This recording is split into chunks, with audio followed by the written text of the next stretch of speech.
You are looking at Julian's pronunciation guide, where we look at how to pronounce better some of the most mispronounced words in the world, like this other curious word. But how do you say what you're looking for today?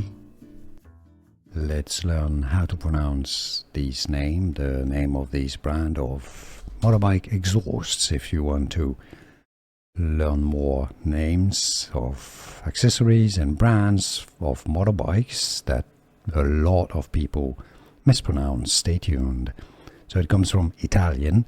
In Italian it's pronounced as LeoVince. Yes, because the C is before an E in Italian, that's pronounced like CH. So it's not LeoVince, it's not LeoVince, LeoVince, LeoVince.